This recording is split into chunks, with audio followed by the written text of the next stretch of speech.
नमस्कार, मैं GRS news के लिए गिरीश सिकरवार। आज का एक ब्लॉग मैं एक प्रश्न से शुरू करना चाहूँगा। क्या दिल्ली की तरह आम आदमी पार्टी ने पंजाब में भी एक गलती कर दी है, जो कि भविष्य के लिए उसके लिए राजनीतिक रूप से खतरनाक साबित होने वाली है? आखिर आम आदमी पार्टी सरकार ने दिल्ली में क्या गलती की थी? आप सभी लोग जानते हैं कि लगातार 3 बार आम आदमी पार्टी की सरकार दिल्ली में रही और जरा सी गलती ने उसे दिल्ली में सत्ता से बाहर कर दिया। आप सभी लोगों ने देखा होगा कि चुनावी अभियान के दौरान किस प्रकार कांग्रेस, जो कि अनमने ढंग से चुनावी मैदान में आई थी, उनको लेकर जब केजरीवाल ने व्यंग बाण किए, यहाँ तक कि राहुल गांधी की मीम बना के उन्हें भ्रष्ट कहा, तो कांग्रेस ने मजबूती से चुनाव लड़ने का फैसला किया और जो उनके उम्मीदवार लड़े वो बहुत ही मजबूत उम्मीदवार। कालकाजी विधानसभा क्षेत्र से महिला कांग्रेस की राष्ट्रीय अध्यक्ष अलका लांबा केजरीवाल के सामने पूर्व मुख्यमंत्री शीला दीक्षित के पुत्र संदीप दीक्षित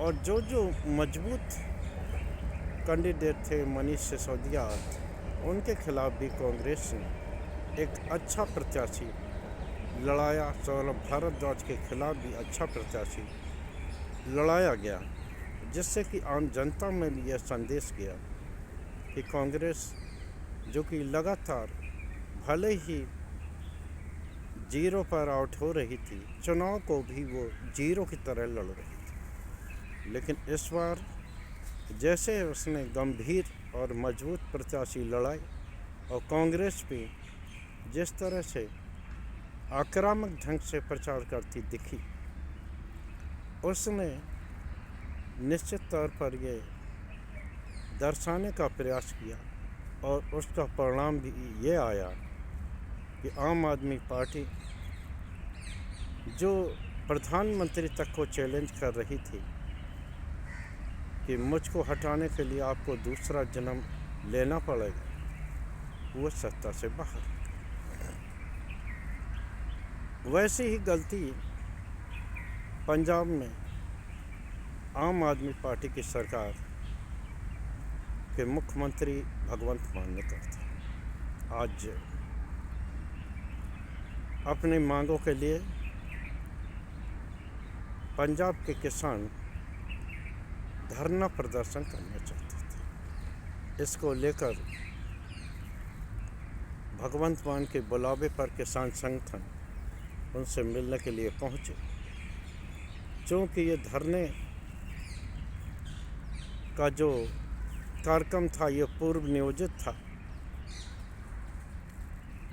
लिहाजा आज जो 5 मार्च है, आज वो धरना होना था। इसको लेकर विभिन्न मुद्दों पर बातचीत हो रही थी, तभी भगवंत मान तैश में आ गए और उन्होंने ये कहा कि इस धरना प्रदर्शन, रेल रोको, सड़क रोको से पंजाब को बहुत नुकसान हुआ है और आप ये धरना प्रदर्शन टाल दें। तो किसानों ने ये कहा कि ये चूँकि पूर्व नियोजित है, इसलिए ये धरना हम करेंगे और सरकार के आश्वासन और सरकार के कदमों पर ये आगे का आंदोलन होगा। भगवंत मान धरने की बात सुनते ही बैठक छोड़कर बाहर आ गए और उन्होंने कहा कि आप धरना करते रहो। तो निश्चित तौर पर आपने देखा होगा कि जो दिल्ली में आम आदमी पार्टी की सरकार थी, उसने भी शुरू में किसानों से वैमनस्यता मोल ली। हालांकि दिल्ली में उस संख्या में किसान नहीं हैं, लेकिन हरियाणा और पंजाब के किसानों ने जब वो दिल्ली के लिए आए, सबसे पहले तो भारतीय जनता पार्टी ने जो 3 कृषि विरोधी कानून बनाए थे, उसको लेकर सबसे पहले जिस राज्य ने समर्थन दिया था वो दिल्ली के अरविंद केजरीवाल सरकार ने ही उसको समर्थन दिया था।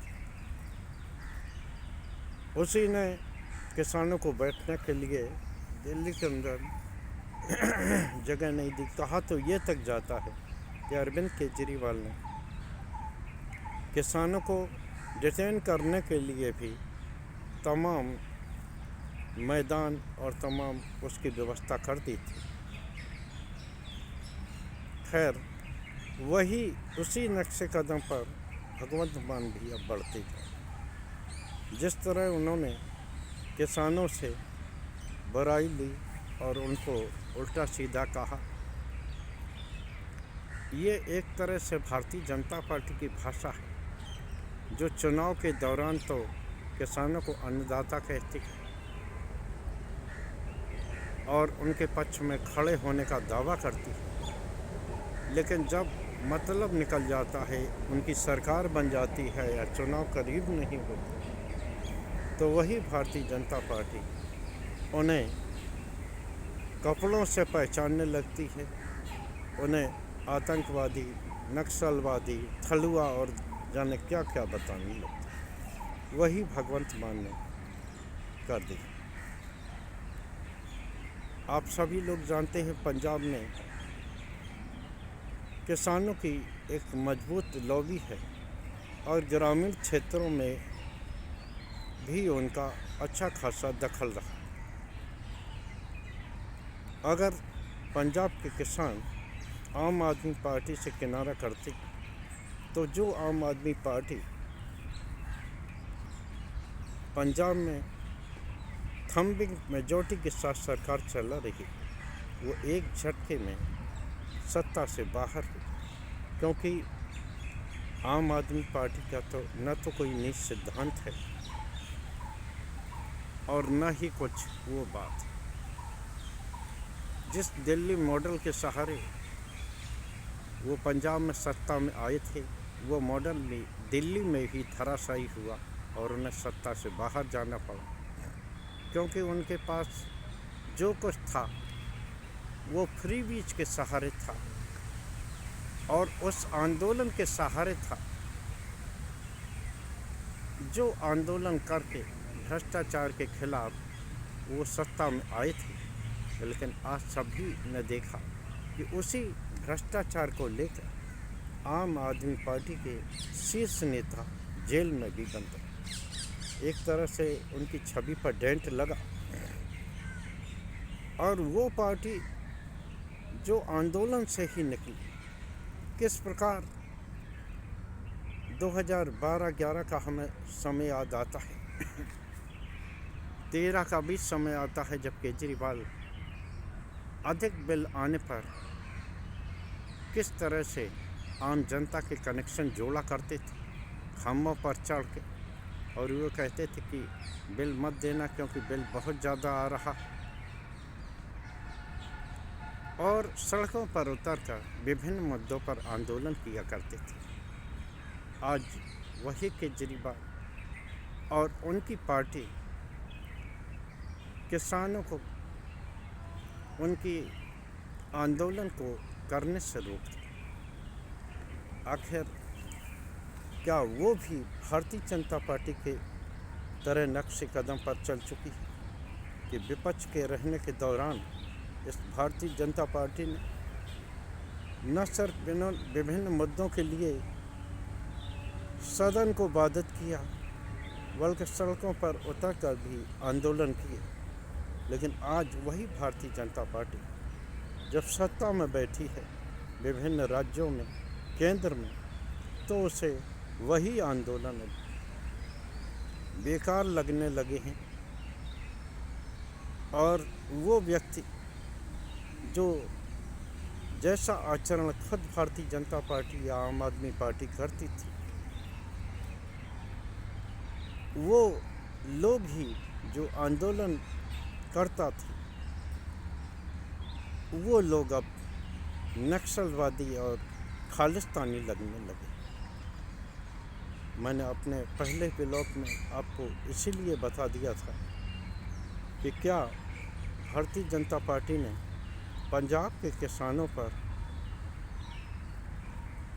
दमनकारी कार्रवाई करके, माफ़ करिए मैंने एक बात आपको बताने से रह गई, मैं चाहता हूँ उस बात को भी आपके समक्ष रखूँ कि न सिर्फ उन्होंने बैठक छोड़ी बल्कि पंजाब में जेलों में किसानों के नेताओं को नज़रबंद किया, उनको जेल में भेजा और उनको थानों में जगह जगह रोका ताकि आंदोलन को विफल किया जा सके। तो अगर किसान इस दमनात्मक कार्रवाई के खिलाफ आम आदमी पार्टी से किनारा करते हैं तो निश्चित तौर पर वो पंजाब जिसमें कि आम आदमी पार्टी थंबिंग मेजॉरिटी के साथ सत्ता में है, घुटनों पर आने पर देर नहीं करेगी और आगे चल के, क्योंकि पंजाब में आने के पहले जो उन्होंने महिलाओं को पैसे देने का वादा किया था, वो पैसे भी अभी तक नहीं दे पाए।